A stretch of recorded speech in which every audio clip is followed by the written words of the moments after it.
Hello guys, এই দেখো আমি আজকে কি রান্না করছি। আমি আজকে করব ডিমের তরকারি। এবার ডিমের তরকারিটা করার জন্য আমি কি নিয়েছি, এই যে আলু দেখো ভেজে নিয়েছি, এই যে ডিমটাকেও প্রথমে সেদ্ধ করে ভেজে নিয়েছি, আর এই যে সোয়াবিনটাকেও সেদ্ধ করে আমি ভালো করে লাল লাল করে এই যে ভেজে নিয়েছি। এই দেখো সব ভালো করে ভেজে নিয়েছি, অবশ্য ওটা ভাজাটা আর দেখাইনি। এবার আমি দেখো এই যে কড়াইতে তেল গরম হয়ে গেছে, আমি একটু দিয়ে দেব জিরে ফোড়ন। এই যে জিরে ফোড়ন দিয়ে দিলাম।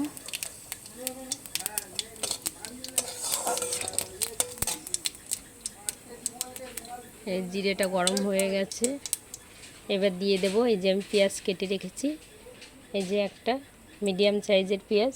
এবার পেঁয়াজটা দিয়ে দিচ্ছি। এই যে পেঁয়াজটা আমার লাল লাল করে ভাজা হয়ে গেছে। এবার এক এক করে আমি সব মশলা দিয়ে দেব, তারপর মশলাটা ভালো করে কষিয়ে নেব। দেখো আমি এবার দিয়ে দিচ্ছি হলুদ,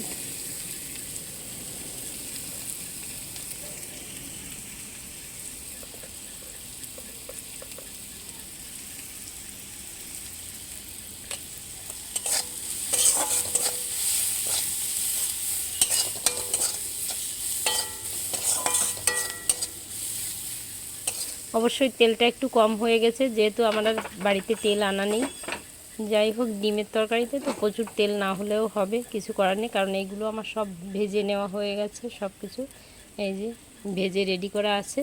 এবার এই যে মশলায় এই যে হলুদ দিয়ে দিয়েছি। এবার আমি লঙ্কার গুঁড়ো, জিরের গুঁড়ো দিয়ে দেব। এই দেখো আমি এই যে লঙ্কার গুঁড়ো আর জিরের গুঁড়ো দিয়ে দিয়েছি। অবশ্যই এতে আর ধনের গুঁড়ো দেবো না।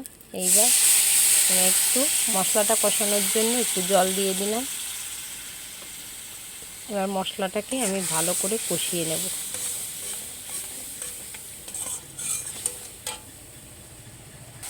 দেখো গাইস, এই যে আমার ভালো করে মশলাটা কষানো হয়ে গেছে।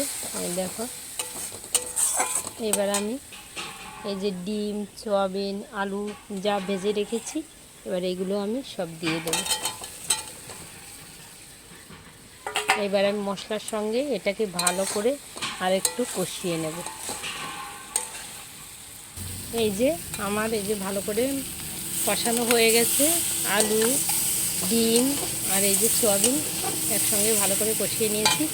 এবার আমি প্রয়োজন মতো জল দিয়ে দেবো, যে যেমন আর কি ঝোল খায় সেরকম। তবুও আলুটা একটু কম সেদ্ধ আছে, আলুটা সেদ্ধ হবে, তার জন্য আমি এইটুখানি জল দিয়ে দিলাম। এই যে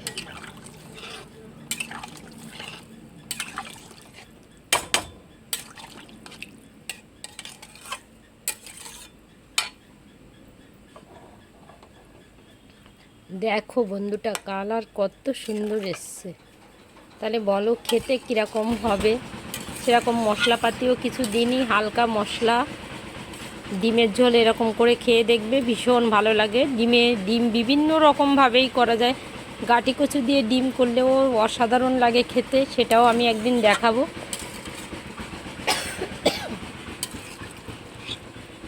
যা হোক, এইবার আমার আলুটা ভালো করে সেদ্ধ হয়ে গেলে ডিমের ঝোল রেডি হয়ে যাবে।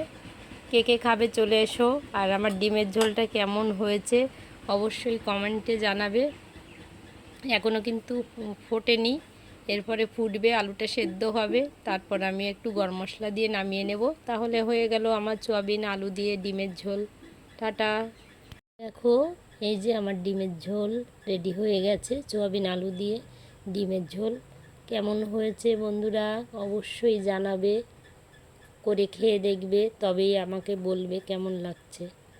টাটা।